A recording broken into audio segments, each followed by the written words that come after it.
As a reaction channel, sometimes I have to take a step back and think about what I really want to say.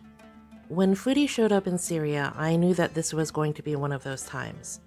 So I put out my first video, which was just a short synopsis, and this will be more about my actual feelings about it. For this video, I'll be speaking to you from the perspective of an immigrant, somebody who came to the United States at a very young age because my parents left Southeast Asia to make a better life for us. Now, something that I've alluded to before but never really explained was that I also grew up abroad in the Foreign Service. So I also have the perspective of an American in a third world country who has firsthand knowledge of infrastructure development. As you can tell, this discussion may get a little nerdy at times, so think back to your high school civics or poli-sci classes, and let's get started. Living in a place with no laws. I think there's laws.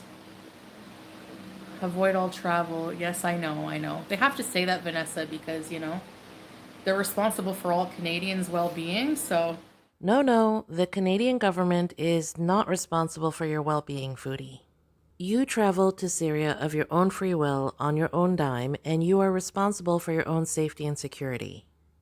But I really don't think that, it's how people think. My family was worried, but they know me, and they know that they say basically that I just do whatever makes me happy, and that's true, There's no government to enforce. Yeah, well, it's in transition, kind of. So it's being reestablished, basically. Um, but I feel like 100% safe. Yeah, I don't want to walk around alone, but...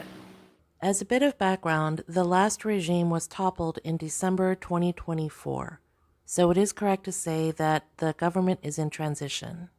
That doesn't mean, however, that there are no laws. It's actually the opposite. There will be a lot of new laws, and it might be hard to understand because they'll come so rapidly.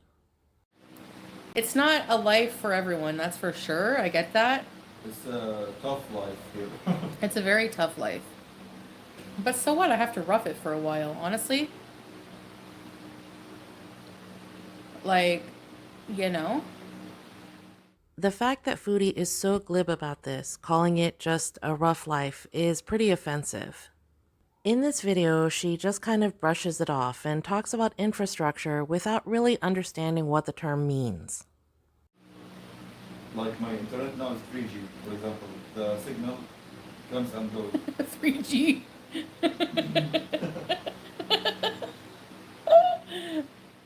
Laughing about 3G internet in a country where people go to sleep hungry is a perfect example of Foodie being insensitive. Honestly, as long as I have my family, I'm like, I don't care. I'll live in a dirt hut. I don't care. You ain't tough. I'm tougher than you think. I don't know many people that could do the journey I just did. I had to sit in like immigration at the Syrian border for like ever. It was interesting. So later in the video, Foodie will explain that the first checkpoint took about 10 minutes. The second one took a little longer, she said, so which is it? Did it take under half an hour, or was it forever? I don't want to say lawless, but kinda. Yeah, teardrop! So we have a really big place right now, but I don't know, like, Salah has a house, so we're trying to transition into that. Get it ready and stuff. Building the solar. Yes. Yeah. So if you couldn't hear him off screen, Salah was saying that they're building the solar panels on the house that he currently has. They don't explain if he's reclaiming a family home or if they're just renting, but that could be an intriguing storyline. People love a good DIY channel, and this could be the most interesting content that Foodie's done in years. No electric. There is electric, but whenever it turns off from what the government gives you, we just switch it to solar. We now know that they do not have a solar alternative, and Salah was just blowing smoke up her butt. You can film here. There's tons of vlogs. Tons of vlogs. All the travel vloggers are coming here. It's not as bad as people think at all. And you can't convince people unless they come here. One of the biggest things that Foodie's overlooking in all of this is that tourism is an industry. It happens to be one of the quickest ways that a country can boost its economy with an injection of foreign currency. Unlike other economic sectors like, let's say, manufacturing, tourism doesn't require huge factories to be put up. The cities need to be perceived as safe, people need hotels to stay in, food to eat, street food vendors, tour guides. All of these things are relatively easy to start up. I didn't feel unsafe whatsoever. Everyone's been so nice. So, who's spreading the rumors about like the dangers here? Well, the Western media. Uh-huh. Because even me, before I came here, I was like, I thought everyone in the, like, you think Syria, you immediately just think ISIS. That's what you think. No way. That's what everyone, you know what I mean? But it's not, you know. Speak for yourself, Foodie. When I think of Syria, that's not what I think of first. Your ignorance is really starting to show. When I think of Syria, I think of a high school friend who's lived in the United States since she was a little girl. Like me, her family fled because of political unrest and started over again. The people around Foodie right now were not that lucky. No one's, yes, look up all the travel vlogs. Look up travel vlog Syria 2025. That's how I prepared to come here. I watched all the vlogs. Yeah, so the travel vloggers she's talking about are people like Mark Wiens and Drew Binsky who get guides, security, they thoroughly research their destinations. And remember what we just talked about. Tourism is an industry, so it's in Syria's best interest to allow tourism back for an influx of cash. Al Qaeda who killed. Yeah, there is still a lot of there was recently some attacks on like a church here and stuff like that. But look in the Canada and US, there's a shooting every other day. So I mean, it's not like it's Syria is an isolated case of there being violence, you know. I'm not really sure what she's trying to accomplish here, but Foodie's just making herself look even worse. Being so dismissive of the news of a recent bombing that killed dozens of people and injured even more is incredibly insensitive. The truth of the matter is, Syria has a lot of opposing forces that don't see eye to eye, and that's what people are worried about. Most dangerous impulsive decision? I don't know about that. It depends on your perspective. No, they're really not. Honestly, there's like military dudes with big guns at every stop, like everything, and they're so nice. They're really nice. To protect. They're there to the protect, people. not to oppress. Yeah. To protect the people only. Yeah. So, if the streets are so safe, then why the need for armed men on every street corner? The answer is very simple. It's because the streets are not safe. The current government is issuing a show of force to show the bad guys that they're not going to tolerate another incident. If everything was fine, they wouldn't be out there in such big numbers. Think about it. Look around your suburban neighborhood. How many armed guards do you see just hanging around? Then think about the higher crime areas near you and how patrol cars will just park where it's likely that they may be needed.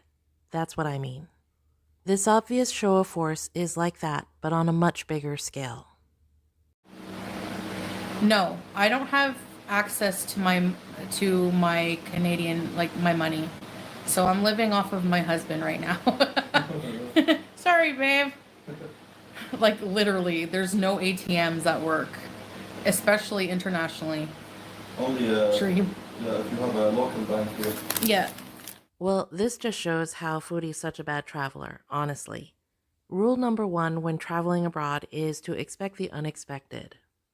That means keeping a change of clothes and underwear in your carry-on, having enough cash. It's very basic.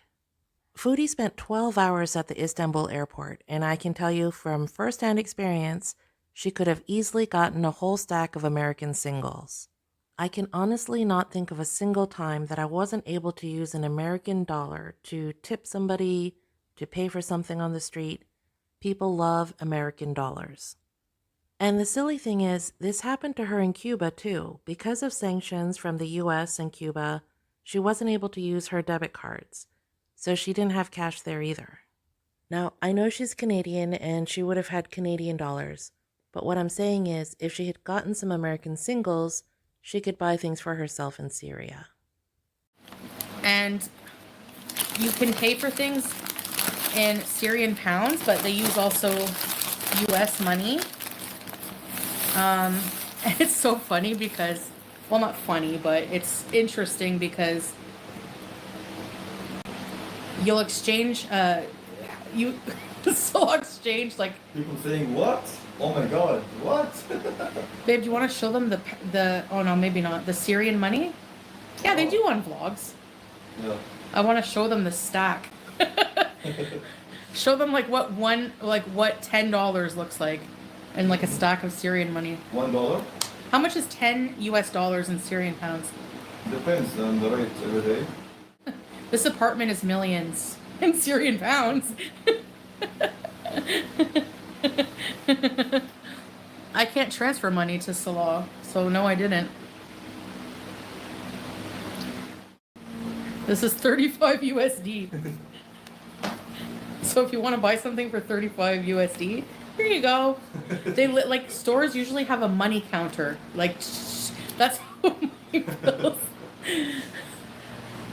What they're laughing about here is the devaluation of the Syrian pound, which is actually pretty sad. If you want to try to understand devaluation, think about Venezuela a few years ago. Eggs were about $30 a dozen if you could find them at all. In a nutshell, devaluation and hyperinflation can lead to really hard times for the everyday family. I hate to be a Debbie Downer, but in my opinion, Syria is going to be a very grim arc in this story. So I'll continue doing my commentary, and every now and then I may have to sleep on it. Drop me a line in the comments and let me know what you think. I'd love to hear from you.